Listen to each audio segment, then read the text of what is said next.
एक गांव में अरुण नाम का युवक अपनी बूढ़ी माँ के साथ रहता था। उसका पिता सालों पहले ही गुजर चुका था। अरुण खेतों में मजदूरी करके अपना और अपने माँ का पालन पोषण करता था। एक दिन वह जंगल में लकड़ियां काट रहा था कि अचानक उसे एक चमकदार सोने की अंगूठी मिली। यह अंगूठी तो बहुत कीमती लग रही है, लेकिन जंगल में किसकी गिर गई होगी? अगर मैं इसे बेच दूं तो हमारी गरीबी खत्म हो जाएगी। वह अभी इतना सोच ही रहा था कि तभी उसे उसकी माँ की सिखाई बातें याद आ जाती है कि बेटा, कभी भी किसी की चीज पर लालच मत करना, ईमानदारी ही सबसे बड़ी दौलत है। अरुण अपनी माँ की सिखाई बातों को याद करके वह अंगूठी को लेकर राजा विक्रम सिंह के महल पहुँचता है और राजा से कहता है, महाराज, मुझे जंगल में यह अंगूठी मिली है। लगता है किसी का खोया हुआ सामान है। मैंने सोचा इसे आपको सौंप दूं ताकि असली मालिक तक पहुंच जाए। अरे, ये तो मेरी ही अंगूठी है। कल शिकार के समय कहीं गिर गई थी। तुम्हारा क्या नाम है बेटा? तुम तो बहुत ईमानदार हो, तुम्हें तो बहुत इनाम मिलना चाहिए। परंतु इनाम का नाम सुनकर और अरुण की ईमानदारी देखकर दरबार में बैठे कई मंत्री और अधिकारी बड़बड़ाने लगे। मंत्री हरिराम ने महाराज से कहा, महाराज, ये लड़का बहुत गरीब है, इसे इतनी कीमती अंगूठी कैसे मिल गई? कहीं चोरी तो नहीं न की? हाँ महाराज, मंत्री हरिराम बिल्कुल सही कह रहे हैं। हम कैसे यकीन करें कि अरुण सच बोल रहा है या झूठ? इसको साबित तो करना होगा ना।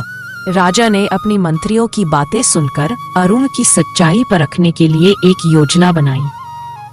थोड़ा सा विचार विमर्श करने के बाद महाराज अरुण से कहते हैं, अरुण, तुम्हारी ईमानदारी की जांच करनी होगी। मैं तुम्हें 5 दिन का समय देता हूं। तुम इस गांव के बाजार की देखरेख करोगे। वहां रोज हजारों रुपए का व्यापार होता है। अगर 5 दिन बाद एक भी रुपया कम निकला तो तुम्हें अपराधी माना जाएगा।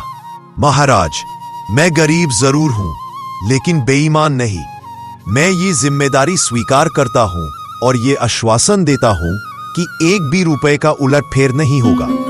मैं अपनी ईमानदारी अवश्य ही सिद्ध करूंगा। मंत्री हरिराम को अरुण की ईमानदारी से जलन होने लगी। उसने गुपचुप अपने आदमियों से कहा, उस लड़के को फंसाना है। कल बाजार के खजाने से कुछ पैसे गायब कर दो, फिर देखो कैसे उसकी ईमानदारी का नकाब उतरता है। अगले दिन बाजार के खजाने से 500 रुपए गायब हो गए। सबने अरुण को दोषी ठहराया। लोग शोर मचाते हुए, यही चोर है, गरीब गुरबा बनकर आया था, लेकिन मौका मिलते ही पैसे हड़प गया। अरुण रोते हुए राजा के पास गया और बोला, महाराज, मैंने कोई चोरी नहीं की। अगर मुझे चोरी करनी ही होती तो मैं वह अंगूठी आपके पास क्यों लाता? अगर आपको मेरी बात पर विश्वास नहीं तो मुझे जो भी दंड दीजिएगा मुझे स्वीकार है, लेकिन मैंने कोई चोरी नहीं की है। महाराज ने अरुण की बात पर विचार किया और अपने सैनिकों को तुरंत आदेश देते हुए बोले, बाजार के सारे रास्ते को बंद करो और सबका सामान तलाशी लो। जिसने भी चोरी की हो तुरंत दरबार में पेश करो। तलाशी में मंत्री हरिराम के आदमी से वही 500 रुपए बरामद हुए। पूछताछ में उस व्यक्ति ने हरिराम मंत्री का नाम लिया। सारा दरबार यह जानकर स्तब्ध रह गया कि आखिर मंत्री हरिराम ऐसा कैसे कर सकते हैं। राजा ने गुस्से से हरिराम मंत्री से कहा, हरिराम, तुम्हें अपनी साजिश की सजा मिलेगी। और अरुण, तुम्हारी ईमानदारी ने तुम्हें बचा लिया। आज से तुम बाजार के मुख्य संरक्षक नियुक्त किए जाते हो। हर महीने वेतन भी मिलेगा और गांव में एक घर भी दिया जाएगा। और हरिराम मंत्री को इस दुष्ट अपराध के लिए इस शहर से बाहर निकालने का सजा दिया जाता है। यह सब दृश्य देखकर अरुण की आंखों में खुशी के आंसू आ गए।